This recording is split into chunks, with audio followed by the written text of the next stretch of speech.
ഇടുക്കി അടിമാലിയിൽ 2 സ്ഥലങ്ങളിലായി 3 പേർ കഞ്ചാവുമായി പിടിയിൽ.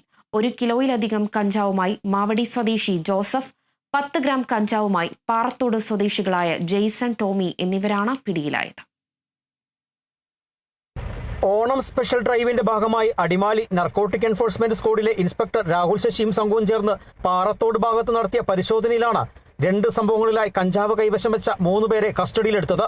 1 കിലോ 110 ഗ്രാം കഞ്ചാവ് കൈവശം വെച്ച സംഭവത്തിലാണ് മാവടി സ്വദേശി ജോസഫിനെ നർക്കോട്ടിക് സംഘം പിടികൂടിയത്. മുൻപും കഞ്ചാവ് കേസിൽ പ്രതിയായിട്ടുള്ള ഇയാളെ ദിവസങ്ങളായി എക്സൈസ് സംഘം നിരീക്ഷിച്ചു വരികയായിരുന്നു. തമിഴ്നാട്ടിൽ നിന്നും കഞ്ചാവ് വാങ്ങി പാറത്തോട് മാവടി ഭാഗങ്ങളിൽ ചില്ലറ വിൽപ്പനയ്ക്കായി എത്തിക്കുന്നതാണ് പ്രതിയുടെ രീതിയെന്നാണ് നർക്കോട്ടിക് സംഘം ഉദ്യോഗസ്ഥർ നൽകുന്ന വിവരം. 10 ഗ്രാം കഞ്ചാവ് കൈവശം വെച്ച സംഭവത്തിലാണ് പാറത്തോട് സ്വദേശികളായ ജെയ്സൺ ടോമി എന്നിവർ പിടിയിലായത്.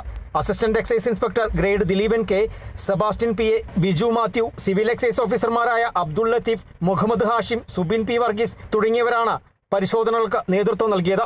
Kerala vision news, Idukki.